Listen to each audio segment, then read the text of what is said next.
Yonchi Jembor Soldan Hingmi Jang Zoner Monum Jembor Ngangyamta Bakar Dargam Santo Shirmer Dor Tomba Tuje Janla Kisham Sar Nishan Roar Tsengi Jankam Sa Jawar Tiki Shirlo Yelar Jime Penzo Jala Soran de Gonje Toban Power Shinji Lo. The supreme, profound, and subtle Dharma is rarely encountered even in a million eons.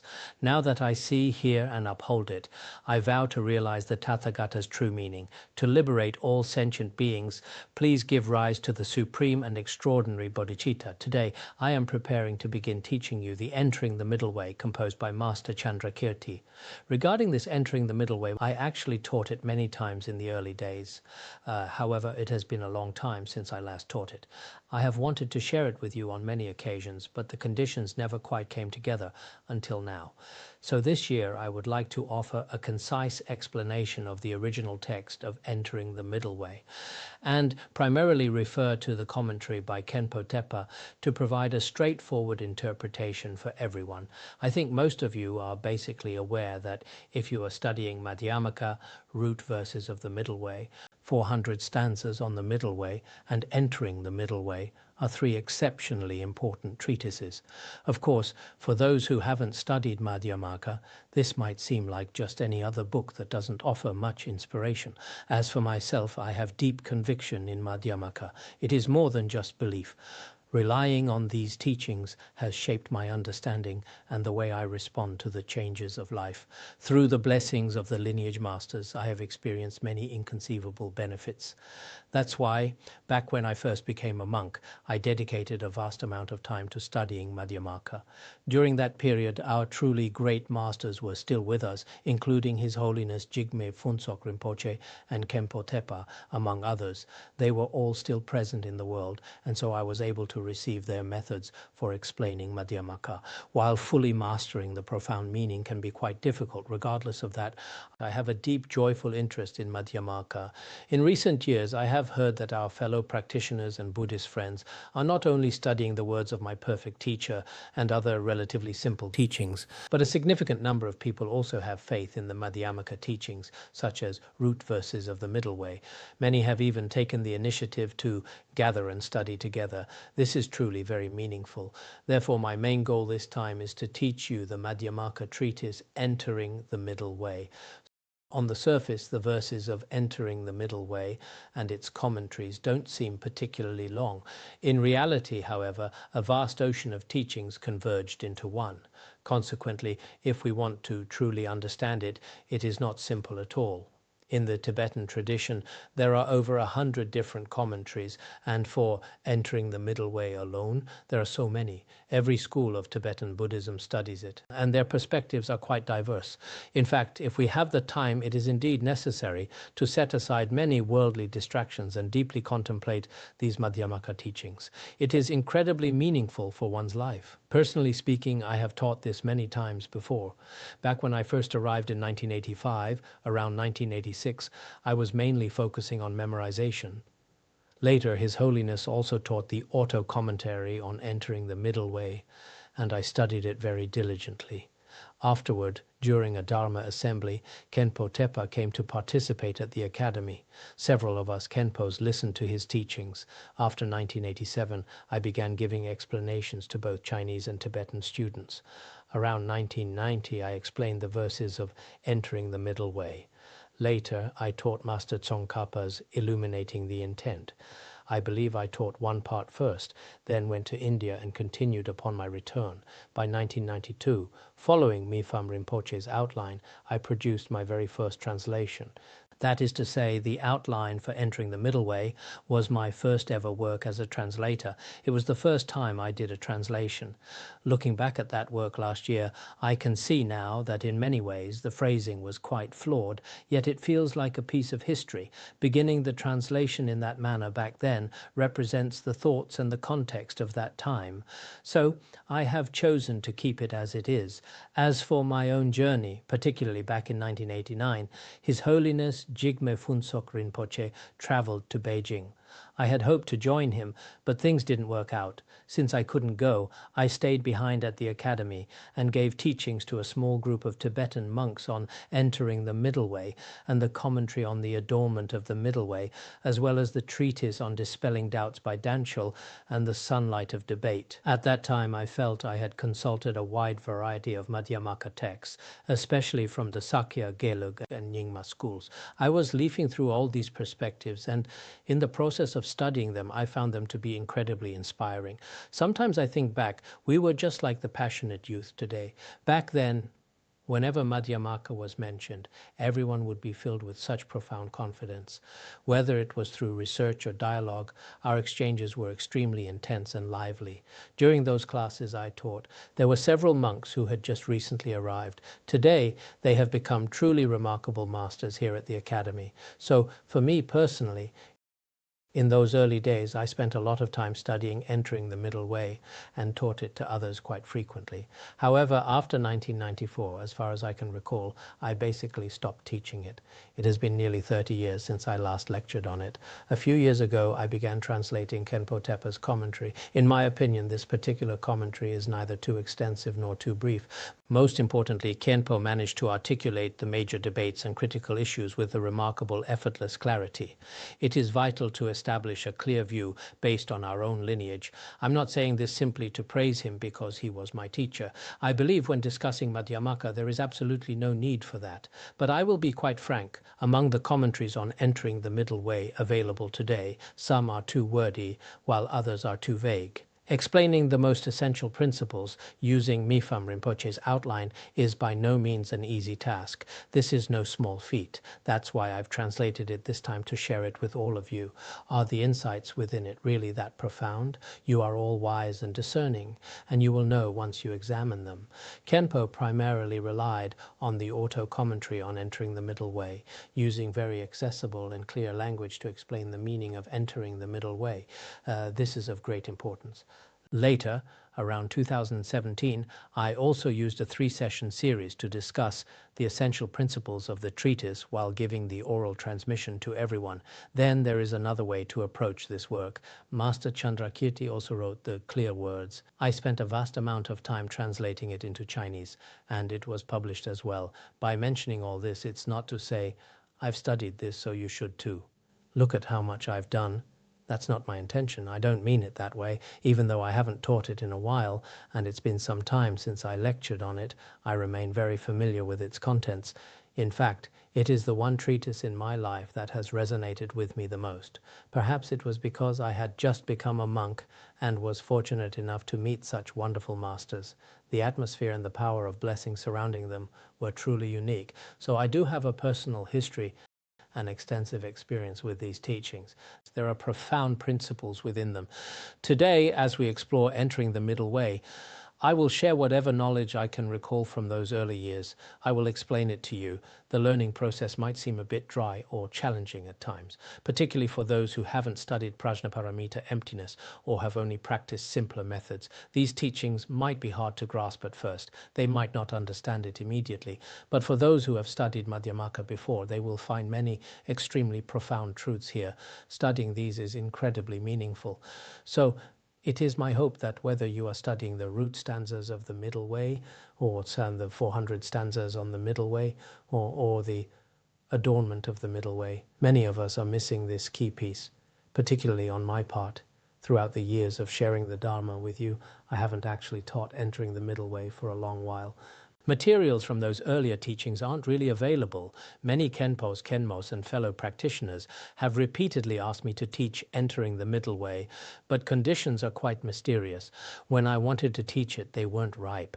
Yet now, as we are all scattered in different places, the right conditions have formed. I have been very eager to teach this year. Perhaps it's because these teachings are so crucial for our time.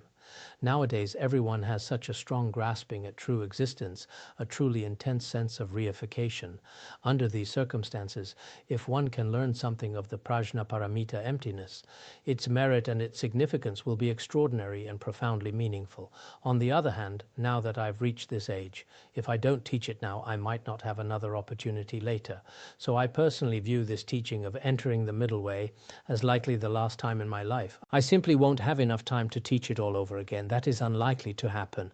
Therefore, for many of you as well, while you have the opportunity, it is best to study it from beginning to end. Perhaps during this process, relying on the blessings of Master Chandrakirti and the great masters of the past, you will gain an unprecedented realization of prajna thought. Such a thing can certainly happen. Many great masters of old relied on very simple prajna teachings or instructions on the luminosity side to ultimately attain true realization. So today, we will share the Madhyamaka principles with everyone, specifically from entering the middle way. When explaining Maitreya entering the middle way, it is like when the earlier great masters would teach. The Buddha taught through the three miraculous displays, Arhats taught through the three purities, and the great Indian masters taught via the 5 criteria for composing a treatise. These traditions exist. As for this Dharma, we can also explain it through those 5 criteria for composing a treatise, just as described in the Adornment of the Middle Way. Who is the author here? It is Master Chandrakirti. What is the content of this Dharma? It is the profound teaching of emptiness. What category does it belong to? It belongs to the Mahayana Dharma. And what is its true essential meaning? What does it primarily concern? It belongs to the Abhidharma, the category of higher knowledge. Who are the intended disciples it guides? Those who have faith in emptiness.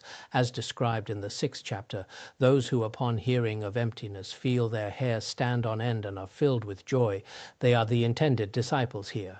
So before studying this treatise, you should first know that this teaching of Madhyamaka is actually a Mahayana path, and it is immensely meaningful for the world today. Relatively speaking, in the Han Chinese regions, this work is not as well known. Even regarding Master Chandrakirti, there is very little mention in Chinese historical records. Historically, references are scarce. Bodhisattva Nagarjuna, however, is quite different. When we discuss entering the middle way, we must first understand Master Chandrakirti. An introduction to Master Chandrakirti will be provided for everyone a bit later. Master Chandrakirti entered the monastic life at a young age, around the age of 3, as some historical accounts suggest. Later, when he arrived at Nalanda Monastery, he was ordained under the Acharya known as Chandragomin. He was an expert in both Sutra and Tantra. Later, among the monastic community, he appeared to do little besides eating and sleeping. He rarely attended the temple services or joined in the communal activities.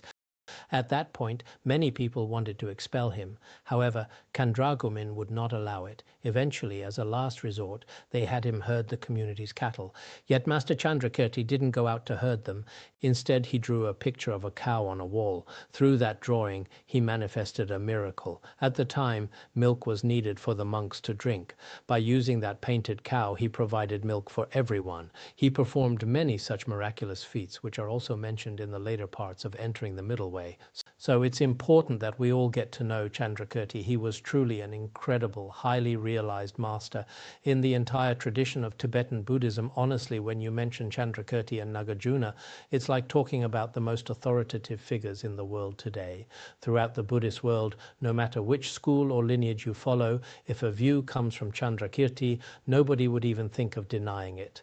This is why the omniscient Mipham Rinpoche, in his Beacon of Certainty, often highlights Chandrakirti in India and Rongzom Pandita in Tibet. He groups them together for a very good reason. So we should realize that studying Chandrakirti's treatises the way we are doing now is incredibly meaningful. We are very fortunate.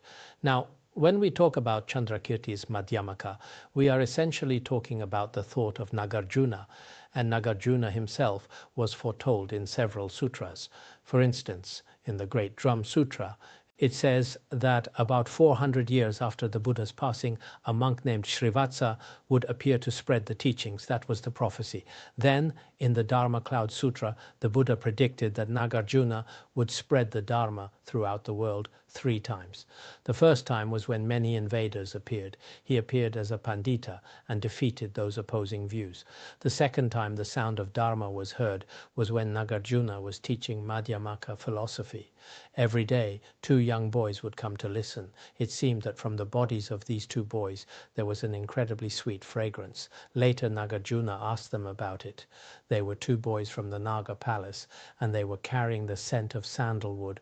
After talking with them, they invited Nagarjuna to the Naga palace. After staying there for many years, he brought back the great Prajnaparamita from the palace and established the teachings of the Middle Way, including the root stanzas of the Middle Way. The third time, Nagarjuna mainly spoke about texts like the collection of praises, in praise of the Dharmadhatu, in praise of the Vajra heart, and so on, these various works of praise. So the Buddha's true Dharma was spread throughout the world by Nagarjuna like the roar of a lion. Now, about Nagarjuna, as some of you might already know, perhaps in the future, I previously translated the preface of the root stanzas of the Middle Way, which should include a brief introduction. To be honest, I don't remember every detail in there clearly, but there's one story I remember quite well. When Nagarjuna was just a small child, right after he was born into a Brahmin family, a fortune teller looked at him and said that he would pass away very soon. However, if they made offerings to 100 Brahmins, he might live for 7 months or 7 days, and if they made offerings to 100 Shramanas, he could live for 7 years. Following the fortune teller's advice, his parents made offerings to both Brahmins and Shramanas, and he lived until he was 7. When he turned 7, his parents said, "We've done all we could for him up to now." Since they knew he was about to leave, they didn't want to see his body, so they sent him away before he died. At age 7, Nagarjuna arrived at Nalanda University. At that time at Nalanda, the great master was Sarahapa. He might be the author of the Songs of Realization and Devotion. He was also known by another name, Rahula. Not the Rahula from the Buddha's time, but a different Rahula. When we pray to the lineage masters of the Vinaya, he is among them. He actually had 2 names. One was Rahula and the other was Sarahapa. Sarahapa was the abbot of Nalanda at the time. When Nagarjuna arrived at age 7, he wanted to be ordained at Nalanda. So Rahula took him in as a disciple and gave him the Amitayus empowerment for long life. And through that, his life was extended. Later, he took full ordination and began to spread the Dharma.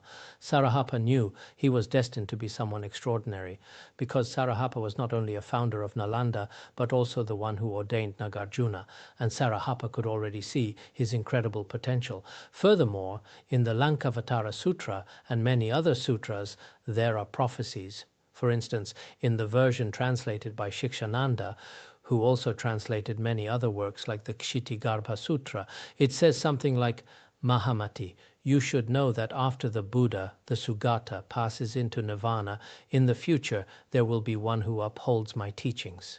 And who is this person? He will be from South India with glory in his name and known as Nagarjuna. He will destroy the views of existence and non-existence, and in this world he will reveal my supreme Mahayana teachings. Ultimately, he will reach the level of supreme joy and attain the land of bliss. This is what is often cited from the Lankavatara Sutra. The original text explicitly mentions a monk of great renown from South India.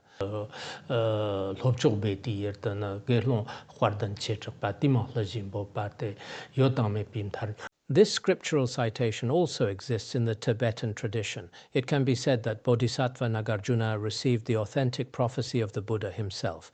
According to many historians and relevant historical records, Nagarjuna actually appeared in this world after the Buddha's parinirvana, roughly 400 years later. Did Master Chandrakirti ever meet Nagarjuna? Some believe that Chandrakirti was a direct lineage disciple of Nagarjuna. However, those in the Sakya school, like Gorampa, do not hold this view. Based on certain passages in Chandrakirti's own treatises, he states, after Nagarjuna left, then Asanga, then Vasubandhu, after Asanga, and after Dignaga and others had passed, I began to propagate the Madhyamaka Dharma. Judging from Chandrakirti's own perspective, he might not have actually met him. There was likely a gap of at least several centuries between Nagarjuna and Chandrakirti. Yet some masters believe otherwise. For instance, in one of Atisha's treatises, it refers to Chandrakirti as a disciple of Nagarjuna. Because of this, some historians argue that Nagarjuna must have personally guided with Chandrakirti. There is such a tradition, but in reality there was likely a significant period of time between them.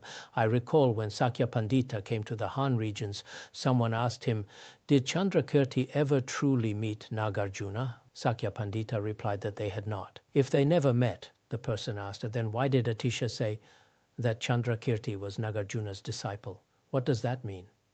In his explanation, he said there are actually two types of disciples.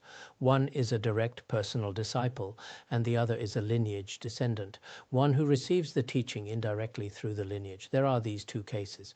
So when we say disciple, it doesn't necessarily mean they met in person.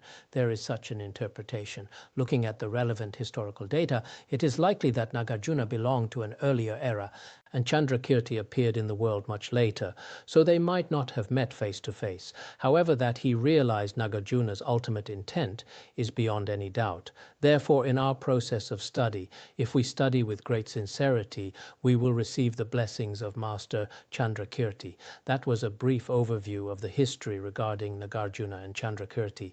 Next, let's briefly discuss entering the middle way. Regarding this treatise, Entering the Middle Way, we look at the title, the principles, and the meaning of the work. It is divided into several aspects according to the outline. The title is primarily Madhyamaka. In Sanskrit, Madhyamaka. Madhyamaka means the middle way. Avatara means entering. Nama means titled as or called. It seems Master Dharmakirti used different characters for nama across various treatises. This is perhaps unavoidable. Sometimes when I'm translating, I forget what I used before and end up using different characters. So the meaning is entering the middle way. The word treatise might not be explicitly written here, but entering and middle are there. Shastra, treatise, is the same as the commentaries we usually explain. Here the focus is on Madhyamaka. As you all know, why do we study Madhyamaka? To study Madhyamaka is to study prajna, wisdom. The name Madhyamaka can refer to the expressed meaning and the expressing words. These are the two aspects. The expressed meaning of Madhyamaka is divided into ground, path, and fruition. Ground Madhyamaka, path Madhyamaka, and fruition Madhyamaka. For example, the ground Madhyamaka is the non-duality of the two truths. It is the ground of the indivisible two truths. Then path Madhyamaka is the non-duality of the two accumulations. Fruition Madhyamaka is the non-duality of the two bodies. In effect, ground, path, and fruition refer to the indivisibility of these three stages. The expressing Madhyamaka, the words, can be divided into scriptural Madhyamaka and Shastra Madhyamaka. Scriptural Madhyamaka includes all the Prajna Paramita Sutras, the 12 large volumes of Prajna, the extensive, intermediate, and concise Prajna Sutras, that is the aspect of the Buddha's sutras. Then there is the Shastra aspect, primarily the Madhyamaka treatises. The one who unerringly explains the Buddha's intent here is Bodhisattva Nagarjuna. Regarding the treatises composed by Bodhisattva Nagarjuna, they serve as the quintessential representation of Madhyamaka. Of course, Nagarjuna's works are vast and numerous. However, generally speaking, we refer to Nagarjuna's 6 collections of reasoning, or 5 collections. In this regard, throughout various Tibetan Buddhist discourses, there exist several differing viewpoints. Originally, I thought for this time that discussing these divergent views might not be entirely necessary, since everyone is so busy with their lives, you might not be particularly concerned with them. Focusing directly on how Madhyamaka benefits you personally might seem better. Yet, I reconsidered. Since we are embarking on the study of Madhyamaka, some people do enjoy the analytical side. Especially in the Tibetan tradition, we value analysis, debate, and meticulous deconstruction. In this aspect, it is indeed quite distinct from other traditions. So I can provide a brief analysis for everyone. In fact, regarding this topic, I mentioned it before when I taught the root verses of the Middle Way, and perhaps during the teachings on the 3 types of vows. Whether it is the 6-fold or 5-fold collections has always been a subject of varying opinions within the Tibetan Buddhist tradition. These differing views are frequently discussed in debating courtyards and among the learned scholars. So I think if you are to study Madhyamaka not knowing how many works Chandrakirti wrote or how many Nagarjuna wrote, that wouldn't be ideal. If someone asks, what are the works of Master Chandrakirti? You should know of the Entering the Middle Way we are studying now and the clear words I briefly mentioned last time. These two are vital for unerringly explaining Nagarjuna's views. There is also his great commentary on Aryadeva's 400 stanzas. Master Chandrakirti has a commentary on that, which is available among the treatises, and his commentary on the 60 stanzas of reasoning. The commentaries on the root verses of the middle way include the clear words and the entering the middle way, along with the commentary on the 60 stanzas of reasoning. These are the representative works of Master Chandrakirti. I once thought about whether I could, including the great commentary on entering the middle way and the great commentary on the 60 stanzas of reasoning. I have considered all of these, but in a short human life it may not be possible. It would be very interesting to have them translated in the future. I have personally studied these treatises. Now, what are Nagarjuna's Madhyamaka works? As I mentioned, the sixfold or fivefold collections. And what do sixfold and fivefold mean? In the early translation school, Nyingma, there was a scholar named Macha Changchup Chondru. He was a truly remarkable and great scholar. In his commentary on the root verses of the middle way, down titled something like Saka, the Shastra of Rationality, till he mentions the following: Nagarjuna actually has the 6 collections of reasoning. These are primarily the root verses of the middle way, the 60 stanzas of reasoning, the 70 stanzas on emptiness, the dispeller of disputes, the treatise on pulverization, and the establishment of convention. Thus, there are 6 collections of reasoning. Within these 6, he categorized them as follows. The primary Madhyamaka works consist of the root verses of the middle way, which is the principal treatise. Then the 60 stanzas of reasoning, which is like the body of the teaching.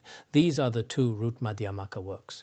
Following these are 4 branch Madhyamaka works. For example, the dispeller of disputes was expanded from the examination of conditions in the root verses of the middle way, and the 70 stanzas on emptiness was expanded from the examination of conditioned phenomena in the root verses of the middle way. As for establishment of convention and the treatise on pulverization, they deal with other aspects likely expanded from the root verses of the middle way as a whole. Thus, Macha believed Nagarjuna had 6 collections of reasoning, namely the 2 root treatises, the 60 stanzas of reasoning, and the root stanzas of the middle way, and the 4 branch treatises. He included establishment of convention in the list, totaling 6 works. This was his view. Later, Tsongkhapa held different views on 2 of these. In his general commentary on Prajnaparamita, the Golden Garland, referencing Macha's perspective, he acknowledged the fivefold collection. Then, in the elucidation of the intent, the commentary on the entering the middle way, or another work, in this context, Tsongkhapa did not include establishment of convention. Instead, he listed the 60 stanzas of reasoning, the 70 stanzas on emptiness, the root stanzas of the middle way, the treatise on pulverization, and the dispeller of disputes, and then added the Nagarjuna's precious garland. He included the Nagarjuna's precious garland, but excluded establishment of convention. Later, the omniscient Gorampa, a great master of the Sakya school, wrote the general meaning of Madhyamaka. In this general meaning, he refuted both of their viewpoints. The first argument states that Macha's 6 collections of reasoning is logically unsound. This is because regarding the establishment of convention, never mind Tibetan areas, it's uncertain if it ever even existed in India. In the conclusion of the Clear Words, when Master Chandrakirti lists the Madhyamaka works he studied, such as the root stanzas of the middle way and the 70 stanzas on emptiness, he makes no mention of establishment of convention at all. Therefore, its inclusion is unreasonable. Establishment of convention should not be added to the collection. Gorampa also refutes Tsongkhapa's view, arguing that the Nagarjuna's precious garland should not be included in the 6 collections of reasoning either. This is because the Nagarjuna's precious garland belongs to the collection of instructions, not the collection of reasonings. The reason for this distinction is also evident in the Clear Words.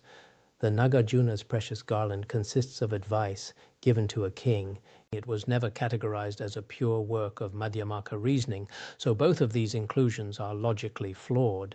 His own perspective is proclaimed based on the commentary of the clear words. According to Khenpo Tepa's viewpoint, his stance is quite similar to that of Gorampa. And what is the reason for this similarity? Originally, omniscient Longchenpa and the great scholar Sonam Chokdrup did mention the 6 collections of reasoning in their works as seen in other various treatises. However, Khenpo Tepa follows Mifam Rinpoche's view found in the Sakya Queries and Answers. There is a short text in his collected works where the following view is presented. It is more reasonable to define Madhyamaka as 5 collections. Despite the 2 differing traditions, the 5 collections is more logical. And why is this deemed reasonable? Generally, when establishing a philosophical school, one must first refute the views of others, then establish one's own position, and finally dispel any remaining disputes. These 3 are the fundamental rules for any debater. Following this logic, the treatise on pulverization was primarily written to refute the non-Buddhist schools, specifically the 16 categories of reasoning of the Nyaya school. It engages in debate there, so Nagarjuna first refuted the Nyaya school and other relevant Indian schools by writing the treatise on pulverization. Then he established his own school through the root wisdom and the 60 stanzas. The root stanzas of the middle way, Mula Madhyamaka Karika, focuses on the refutation aspect of Buddhist Madhyamaka thought. To negate the existence of any phenomenon, all these phenomena as neither coming nor going, neither arising nor ceasing, etc. All of these are refuted by transcending the 4 extremes and 8 elaborations. Thus, the root stanzas of the middle way establishes the school primarily through refutation. As for the 60 stanzas of reasoning, it shows that all things are interdependent and establishes the view that reality is like a dream or illusion. It speaks from the perspective of establishment, so when setting up one's own system, it can be built from both refutation and establishment. Thirdly, to address various remaining disputes, he utilized the dispeller of disputes and the 70 stanzas on emptiness. Therefore, according to the views of Gorampa and Mifam Rinpoche, the 5 collections is a more fitting classification. The reason it is fitting is also supported by evidence in the clear words. At that time, Master Chandrakirti said that he had diligently studied and engaged with Nagarjuna's 5 collections of reasoning, namely the root stanzas of the middle way, the 60 stanzas of reasoning, the treatise on pulverization, the dispeller of disputes, and the 70 stanzas on emptiness. This aligns with Chandrakirti's own perspective as well as our own school's philosophy. So within this particular viewpoint, even though there are various other assertions, I have seen works by the Karmapas, such as the earlier Karmapa Rangjung Dorje, and relevant Madhyamaka commentaries that also accept the 5 collections of reasoning. In this way, essentially, Mifam Rinpoche of our Nyingma school, along with the Sakya and Kagyu schools and many other great masters, all agree that the 5-fold collection of reasonings is more appropriate. This not only matches Chandrakirti's perspective, but also fits our own philosophical framework perfectly. So everyone should also observe the history of our predecessors just mentioned. In fact, the views on Nagarjuna's 6 collections of reasoning and 5 collections were what we were all quite interested in at that time. But for many years now, I haven't thought much about them. 6 collections or 5 collections, either is fine. As long as they eliminate the afflictions within our continuum, there should not be a very large difference. This is primarily what is taught regarding Madhyamaka. Then, when Master Chandrakirti wrote on Madhyamaka, it was titled Entering the Middle Way. Middle means the middle way, Madhyamaka. Entering means the act of approaching or entering. How does one enter? It is entered through 2 aspects, the profound and the vast. The profound aspect is primarily entered through emptiness. Master Chandrakirti himself states in his treatise, the profound is emptiness. Other qualities are the vast. Knowing these 2, one gains these merits. Using this reasoning to provide the explanation. So the following treatise should also be clear. Therefore, entering through the profound way is discussed throughout entering the middle way. Especially when discussing the 6th bhumi, he uses analytical methods to examine arising from self, from other, from both, or without cause. In this way, it is impossible for all things to arise, providing many reasons to determine emptiness. Then how does one enter from the vast aspect? Although entering the middle way itself does not say much, in Master Nagarjuna's root stanzas of the middle way, it also does not discuss much of the vast aspect. However, some wise ones believe that while for entering the profound, entering the middle way is primary, for the vast, it is the precious garland, because in the precious garland, the 3 stages of ordinary beings and 10 bhumis of bodhisattvas are all discussed quite in detail. So one enters through both the profound and the vast. What does this mean? It means that if we study entering the middle way, on one hand we deeply understand the meaning of emptiness, which is the viewpoint of Master Nagarjuna. On the other hand, we also deeply understand the vast bodhisattva trainings of 5 paths and 10 bhumis. This is also the intent of Master Nagarjuna. So we enter through scriptural authority and reasoning, or through scriptural authority and pith instructions. Anyone who has studied entering the middle way will surely master Nagarjuna's Madhyamaka thought and the vast meaning of Nagarjuna, so its mode of entry is roughly explained in this way. Next, we discuss the translator's homage to Manjushri Kumara. This translation salutation indicates that, according to some historical accounts, this text was already translated during Guru Padmasambhava's time. There are some accounts like this. But this version has never been found. History does have such a claim. It said it was translated during the early translation period. But in actual history, later around the 11th century, a translator named Patsab Nimadrak did the translation. And during the translation process, this was actually making the translator's homage. At that time, Patsab went to India and later went to Kashmir. He studied for 20 years under a Pandita. When he returned to Tibet with the translation, at that time, the Madhyamaka Svatantrika view was quite prevalent in Tibet. Works like The Ornament of the Middle Way and Kamalashila's Madhyamaka were relatively flourishing. At that time, Tibet did not have the explanation, and many people tried to stop him. At that time, there was a great master named Sharawa. Someone sent Entering the Middle Way to the then famous Venerable Sharawa. When Venerable Sharawa saw Entering the Middle Way, he prayed very devoutly to Translator Patsab and the Entering the Middle Way. He was particularly delighted and very much approved of it. From then on, Entering the Middle Way gradually spread throughout the world. So this translator's homage was likely placed there by Patsab because Patsab's history is also recorded in the Blue Annals. And it's also in the history of Master Bhutan. Actually, he was a contemporary of the great translator Loken Rinchen Zangpo and of Atisha during the later transmission period. He was also a truly remarkable great translator. There are 2 Tibetan translations of Entering the Middle Way. There is another translation called Nagcho. Both versions exist in Tibetan, and then this one by Nimadrak. It was likely translated by Nimadrak. In any case, both of these exist in Tibetan. Master Fazun likely followed the translation of Nimadrak. Fazun translated it at the Sino-Tibetan Buddhist Institute, and he was teaching it to everyone. In the Han region, later it seems Master Longlian, including Fazun himself, taught while translating, and also Venerable Yen Pei. Many great masters also had commentaries, but when they taught Entering the Middle Way, I always feel it wasn't like the Tibetan ones, the way some great masters taught it, how to enter the root stanzas of the middle way. Its relationship with the root stanzas of the middle way was basically not discussed much. When seeing how some people explain it regarding how to enter Madhyamaka through the Diamond Sutra, through the Heart Sutra to enter, actually, if it is explained this way, it is perhaps not very reasonable, because between Nagarjuna and Master Chandrakirti, there is a lineage of very great blessings, and between the Buddha and Nagarjuna, there is such a blessed lineage. Actually, if we truly want to understand prajna thought, we should first understand what is closest to us, relying on the instructions of these lineage masters to understand the intent of Master Chandrakirti. And then Master Chandrakirti, at the end of Entering the Middle Way, will also mention he completely realized the intent of Nagarjuna, and Nagarjuna completely realized the intent of the Buddha. So for us ordinary people who read sutras directly later, sometimes the meaning of the sutras is extremely profound. Generally, one might not necessarily understand. One needs a key of pith instructions, and these keys of pith instructions were passed to us by generations of Madhyamaka masters. So I also hope that everyone, through this study of Madhyamaka, although in our current era, people are indeed very interested interested in fragmented culture. Regarding such profound principles, perhaps everyone is just flying a plane. One day when we were chatting together, there was a person.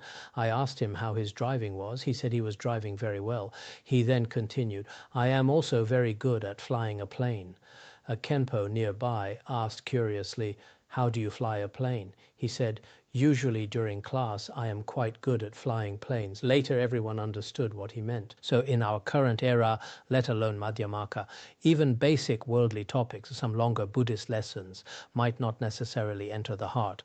But regardless, studying Madhyamaka is very important. Here it primarily discusses the translator's homage. The translator paid homage to Manjushri. Manjushri is primarily from the aspect of wisdom. He unimpededly understands all phenomena. Dharmadhatu is equal and of one taste, free from all elaborations. This is termed manju, when. Then shru, shu, means both omniscient wisdom and wisdom knowing reality as it is are perfected, extending as far as the realm of space, benefiting sentient beings spontaneously. Perfecting self-benefit and benefit for others is called shri, in shu, shu. Such manju, when, and shri, shu, are non-dual, appearing in the form of a 10th ground bodhisattva, but he still appears very young. Without aging, he is called Kumara. So we generally say, because he dwells within the Dharmata, he remains youthful forever without decay. Therefore, Manjushri has already realized the nature of the Dharmadhatu without increase or decrease. Therefore, he can be called Manjushri Kumara. Before such Bodhisattva Manjushri, the translator offered his homage. So all of you present here starting today, prepare to study entering the middle way. During the learning process, pray sincerely to Master Chandrakirti, because sometimes blessings are quite inconceivable. Of course, just praying without reading or thinking certainly won't work. On the other hand, pray to Manjushri and pray to Master Chandrakirti. Perhaps in this short life one can realize the profound Madhyamaka teachings that are free from the 4 extremes and 8 elaborations. All right, we will stop here today.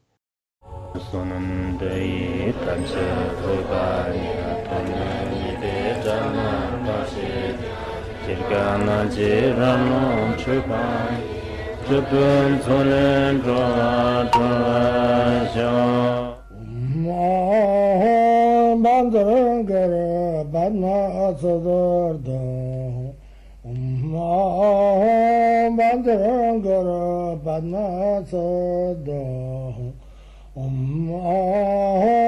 Bandangara Badna Sodargye